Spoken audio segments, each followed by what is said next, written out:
Top 10 खबरों के बाद अब आपको आज की सबसे बड़ी खबर हाथरस कांड पर बड़ी अपडेट के साथ इस बुलेटिन का आगाज कर रहे हैं। हाथरस कांड पर यह बड़ी अपडेट कि आरोपी संदीप ने पुलिस अधीक्षक को चिट्ठी लिखी है। परिवार से की थी जान को खतरे की बात, साथ में यह भी बोला कि परिवार से थी हमारी दोस्ती। संदीप बोल रहा है हमें फंसाया गया। संदीप पीड़ित लड़की से मेरी दोस्ती थी, परिवार को हमारी दोस्ती पसंद नहीं थी। तो ये आरोपी संदीप जो सफाई पेश कर रहा है और चिट्ठी लिखी है इसने, ये बड़ी बात आपको बता रहे हैं। पुलिस अधीक्षक को इसने चिट्ठी लिखी है और क्या महत्वपूर्ण बातें उस चिट्ठी में लिखी गई हैं वही आपको बता रहे हैं कि परिवार से थी हमारी दोस्ती, साथ ही हमें फंसाया गया है। खुद बोल रहा है कि हमें फंसाया गया है, हमारा कोई कसूर नहीं है। पीड़ित लड़की से मेरी दोस्ती थी और परिवार को हमारी दोस्ती पसंद नहीं थी। पुलिस अधीक्षक को लिखी हुई चिट्ठी के मुख्य अंश आपके सामने रख रहे हैं। ग्राफिक्स के जरिए समझिए कि संदीप ने क्या क्या बड़ी बातें लिखी अपनी चिट्ठी में। साफ लिखा है कि परिवार से हमारी दोस्ती थी और हमें फंसाया जा रहा है। पीड़ित लड़की से मेरी दोस्ती थी और परिवार को हमारी ये दोस्ती पसंद भी नहीं थी।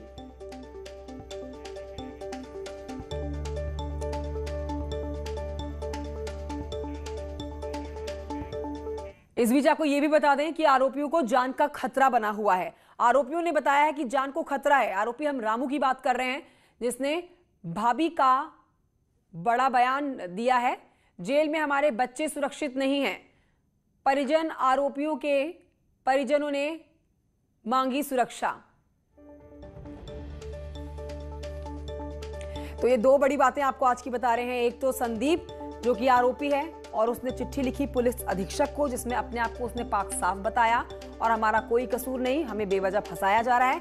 दूसरी तरफ आपको बता रहे हैं कि अपनी जान का खतरा भी बता रहे हैं। ये आरोपी जेल में है और बता रहे हैं कि हमारी जान को खतरा है।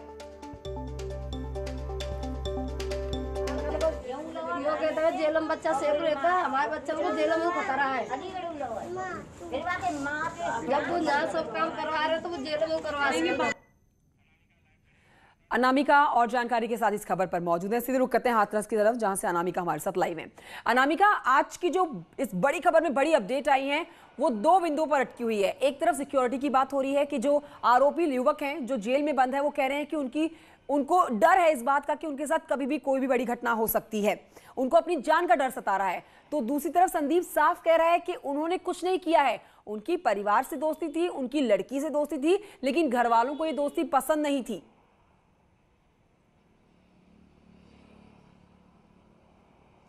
देखिए कंचन, जिस तरफ पुलिस की जांच जा रही है या जिस तरफ गांव वालों का अंदेशा है, तस्वीर वैसी वैसी आगे भी बढ़ रही है। और जो आरोपी संदीप है, मुख्य आरोपी संदीप है, उसने जो पत्र लिखा है उस पत्र से बहुत कुछ साफ हो रहा है। पत्र में उसने ये लिखा है कि हाँ उसकी दोस्ती थी मनीषा के साथ, हाँ उसकी फ़ोन पर बातचीत होती थी, कभी कभी मुलाकात भी होती थी। घटना के दिन भी उसने ये भी बात लिखी है कि घटना के दिन भी उसकी मनीषा से मुलाकात हुई थी। उस वक्त उसके साथ उसके माँ और उसके भाई भी मौजूद थे। मनीषा के कहने पर वो घर चला गया और घर जाने के बाद वो अपनी गायों को, बकरियों को पानी पिलाने लगा। बाद में उसे गांव वालों के जरिए ये पता चला कि मनीषा के घर वालों ने उसके साथ बहुत मारपीट की है, बहुत मारा पीटा है। लेकिन उसके बाद में ये भी पता चला कि थाने में तहरीर दी गई है जिसमें उसको मुख्य आरोपी बनाया गया है। संदीप का ये भी कहना है कि न सिर्फ मैं बल्कि जो मेरे 3 साथी हैं उनको भी बेबुनियाद तरीके से फंसाया जा रहा है। तो ये बात और है कि संदीप का ही अपनी ओर से कहना है या फिर जांच में बात सामने आ पाएगी आगे कि संदीप कितना सच कह रहा है या झूठ कह रहा है। लेकिन गांव वाले जिस तरीके से ये बात कह रहे थे या बाकी जो आरोपी हैं, रामू आरोपी है, लवकुश आरोपी बनाए गए हैं, उसमें से एक के जो पड़ोसी उनका ये कहना है, उनके माता पिता का ये कहना है कि उस वक्त वो डेयरी में ड्यूटी कर रहा था, डेयरी में नौकरी कर रहा था। इस बात के साक्ष्य भी हैं, प्रमाण भी हैं कि इस वक्त वो डेयरी में ही मौजूद था। वो दूसरी ओर संदीप भी ये कह रहा है कि वो उस वक्त गाय को पानी पिला रहा था। तो कहीं ना कहीं बहुत सारी लूपहोल्स और बहुत सारी कमियां ऐसी दिखाई दे रही हैं जिस पर जांच करने की ज़रूरत है। ये और बात है कि संदीप जो बातें कह रहा है इस पर पुलिस आगे भी बढ़ेगी। एसआईटी की जो जांच चल रही है इस पॉइंट पर भी जांच की जाएगी कि संदीप कितना सच कह रहा है, कितना झूठ कह रहा है। या सीबीआई जांच भी जब होगी तब आरोपियों के परिवार वालों से भी पूछताछ होगी और बहुत सारी बातें खुल के सामने आएंगी। लेकिन फिलहाल ये चिट्ठी ये बता रही है कि संदीप ने जो अपना पक्ष रखा है वो इस तरीके से रखा है कि वो उस दिन मौके पर मौजूद ही नहीं था, वो अपने घर चला आया था और बाद में उसे गांव वालों के जरिए पता चला। बिल्कुल अनामिका, यही बड़ा सवाल है कि जो बातें संदीप ने कही हैं, अपने आप को बिल्कुल सही बताया कि हमने कोई गलती नहीं की, परिवार में हमारी दोस्ती थी, लड़की से हमारी दोस्ती थी, लेकिन हमने खून नहीं किया है, हमने किसी की जान नहीं ली है। लेकिन जो दूसरी महत्वपूर्ण बात संदीप ने बोली है अनामिका कि जान को खतरा है, दोनों ही बातों को कितनी गंभीरता से लिया जाएगा। संदीप की चिट्ठी को, जिसमें उसने अपने आप को पाक साफ बताया और जान को खतरा भी बताया।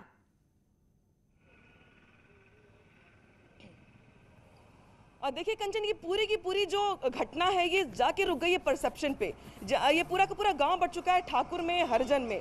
वाल्मीकि समाज के लोग पूरे दिन पीड़िता के परिवार के साथ बैठे रहते हैं, तो वहीं सवर्ण समाज के लोग जो हैं वो पंचायतें कर रही हैं। इस बीच जो आरोपी हैं उनका ये कहना है कि जिस तरीके से उनकी छवि बनाई जा रही है गांव के अंदर या गांव के बाहर या पूरे देश में, इस तरीके से उन्हें ये लग रहा है कि उनकी जान को खतरा है। कुछ लोग ऐसे भी हैं जो उन्हें टारगेट कर सकते हैं। और जिस तरीके से गाँव में माहौल है, हालांकि दूर से दिखता सब कुछ ठीक ठाक है, शान सा, लेकिन अंदर ही अंदर जो चिंगारी भड़क रही है या लोगों में जो नाराजगी है कि पूरे गाँव को बदनाम करने का प्रयास किया गया। हाथरस में इतनी ज़्यादा मीडिया आ चुकी है, पुलिस वाले छावनी में तब्दील कर चुके हैं पूरे गांव को। तो ये इन सब चीज़ों को देख करके आरोपियों को ये लग रहा है, जो संदीप है उसने ये बात कही भी है कि उसे डर इस बात का है कि कहीं ऐसा ना हो कि उनका एनकाउंटर कर दिया जाए या मार दिया जाए, या उनकी जान को खतरा है, किसी भी तरीके से हो सकता है, कोई भी हो सकता है। तो ये भी बहुत बड़ी चुनौती पुलिस के सामने होगी कि जिस तरीके से जाँच आगे बढ़ रही है, SIT की, CBI की या नार्को पॉलीग्राफ टेस्ट की, इन सबके बीच जो प्रत्यक्षदर्शी हैं, गवाह हैं, सबूत है, आरोपी है या पीड़िता का परिवार है, इन सबकी सुरक्षा सबसे बड़ी रिस्पॉन्सिबिलिटी इस समय पुलिस के सामने। और इस चिट्ठी के बाद बहुत कुछ बातें सामने आ रही हैं, इसके बाद रिस्पॉन्सिबिलिटी ज्यादा बढ़ जाती है पुलिस की। बिल्कुल। और एक आखिरी सवाल, एक आखिरी अपडेट हमारे दर्शकों को जल्दी से दे दीजिए कि क्या SIT की टीम आज भी पीड़ित परिवार के घर में बातचीत करने के लिए पहुंचने वाली है?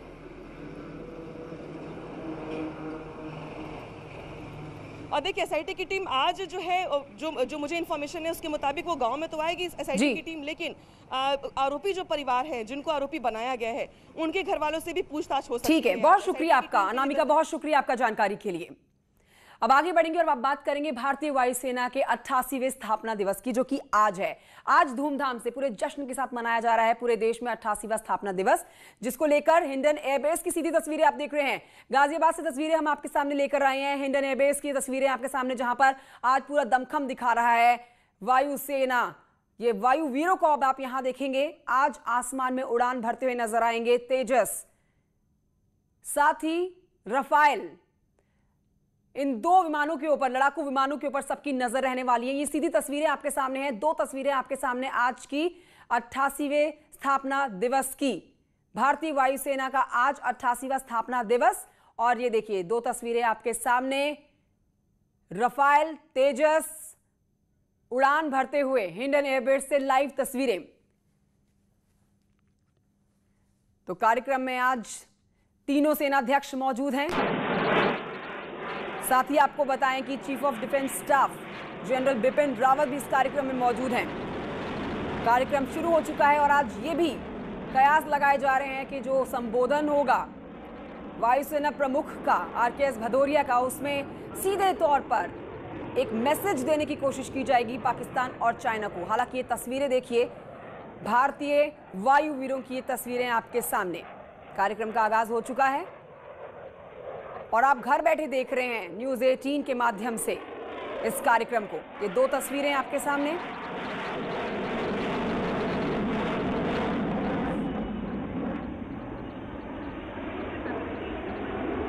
आज के इस पूरे कार्यक्रम में सुखोई, तेजस और रफाल, ये तीन लड़ाकू विमान जो कि मुख्य आकर्षण का केंद्र रहने वाले हैं, इन पर सबकी निगाहें टिकी रहेंगी।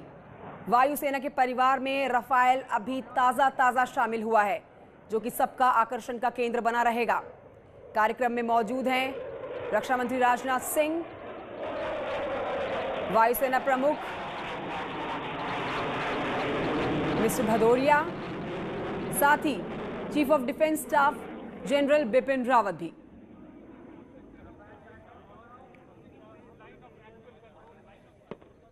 हिंडन एयरबेस से आपके सामने सीधी तस्वीरें। इस कार्यक्रम में रफाल, सुखोई, तेजस, इन तीनों विमानों के ऊपर, तीनों लड़ाकू विमानों के ऊपर सबकी निगाहें टिकी रहने वाली हैं। आज रफाल समेत आधुनिक लड़ाकू विमानों का आज शानदार प्रदर्शन होने वाला है। और आपको यह भी बताएं कि आज हिंडन एयरबेस में होने वाले परेड में 19 फाइटर जेट शामिल होंगे। 7 मालवाहक एयरक्राफ्ट समेत कुल 56 एयरक्राफ्ट इस कार्यक्रम में अपना प्रदर्शन दिखाने वाले हैं। देशवासियों को गौरवान्वित करने वाला आज का दिन, 88वां स्थापना दिवस इंडियन एयरफोर्स का। विशेष तौर पर जो आप तस्वीरें देख रहे हैं, इन तस्वीरों में आप देखेंगे कभी रफाल, कभी जैगुआर अपनी शक्ति का प्रदर्शन कर रहे हैं, तो कभी सुखोई और तेजस हवा में अपना पराक्रम दिखा रहे हैं, खुले आसमान में अपनी शक्ति का प्रदर्शन कर रहे हैं। गाजियाबाद के हिंडन एयरफोर्स से आपकी तस्वीरें। हिंडन एयरफोर्स स्टेशन पर ये वायुसेना प्रमुख के साथ साथ थल सेना, नौसेना अध्यक्ष भी इस समय मौजूद हैं। भारत चीन सीमा पर जो तनातनी बनी हुई है, उसके बीच में आज गाजियाबाद के हिंडन एयरफोर्स एयरबेस स्टेशन से ये तस्वीरें एक मैसेज देंगी, एक संकेत देंगी पड़ोसी मुल्क चाइना और पाकिस्तान को। भारत चीन सीमा पर तनातनी के बीच में इस बार एयरफोर्स डे को यादगार बनाने के लिए ही ये पूरी तैयारी की गई है।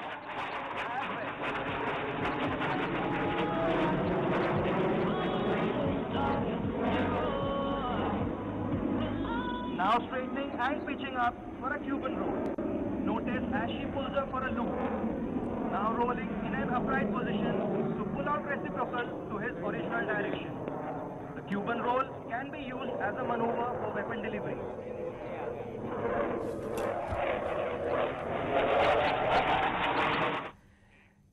और अब आगे बढ़ेंगे, आपको बताएंगे मुजफ्फरनगर की खबर, जहां पर आज आरएलडी की ओर से महापंचायत का आयोजन किया गया है। नए कृषि कानून और हाथरस में जयंत चौधरी पर लाठीचार्ज को लेकर इस महापंचायत का आयोजन किया गया। कई राजनीतिक दलों ने इसे समर्थन दिया। कई खाप मुखिया भी पंचायत में मौजूद रहने वाले हैं। जनता दल के साथ उनके सांसद टी रेवन्ना, समाजवादी पार्टी के पूर्व सांसद धर्मेंद्र यादव, कांग्रेस सांसद दीपेंद्र हुडा, अभय चौटाला समेत दिल्ली, हरियाणा और राजस्थान के कई बड़े नेता आज के इस महापंचायत के कार्यक्रम में शामिल होंगे। महापंचायत को लेकर भारी संख्या में पुलिस बल की तैनाती की गई है।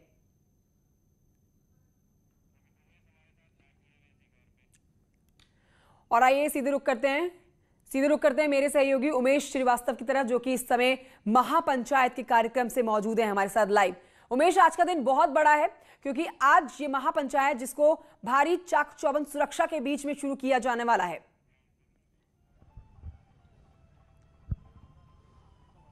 जी निश्चित तौर पर कंचन, राष्ट्रीय लोकदल की महापंचायत आज है और इस महापंचायत का नाम लोकतंत्र बचाओ महापंचायत दिया गया है। महापंचायत को कांग्रेस, समाजवादी पार्टी और खाप पंचायतों का भी समर्थन हासिल है, ऐसा दावा किया जा रहा है।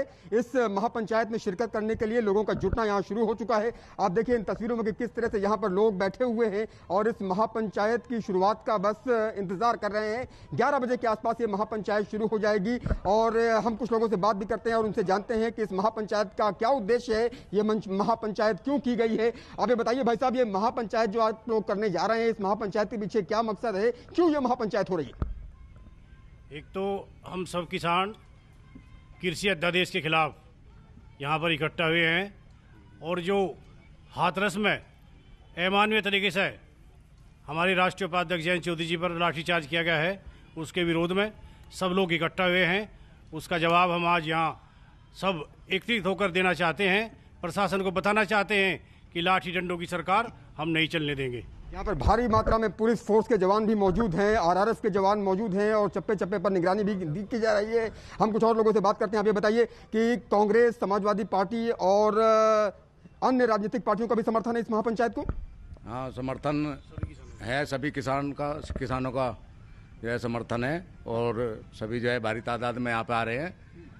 और हमारे राष्ट्रीय नेता जयंत चौधरी जी और उनके साथ में अभय चौटाला जी और विश्वेंद्र जी, दीपेंद्र हुड्डा जी और धर्मेंद्र यादव जी, अभय चौटाला जी, ये भी पहुंच रहे हैं और भारी तादाद में महापंचायत होगी। बड़ी तादाद में किसान भाई यहाँ पहुंच रहे हैं। बहुत जनता में रोष है और जो हाथरस में कांड हुआ है उसको लेकर के जो लाठीचार्ज हुआ है उसको जो है यहाँ पे जो है भारी रोष के साथ में जो है उनके खिलाफ जो है सख्त कार्रवाई की जाए, ये हमारी मांग भी है। मैं अपने कैमरा पर्सन से कहूँगा कि दिखाएं यहाँ की तस्वीरें कि किस तरह से इस पंडाल में पूरी तैयारियां कर ली गई हैं और यहाँ भारी मात्रा में फोर्स भी तैनात है, लोगों का जुटना भी शुरू हो चुका है, सुरक्षा के भी व्यापक बंदोबस्त किए गए हैं। हमारे साथ हमारे सहयोगी विनेश पवार भी मौजूद है। विनेश, क्या सुरक्षा के क्या इंतजाम किए गए हैं और इस महापंचायत को लेकर के आपके पास क्या खबर है?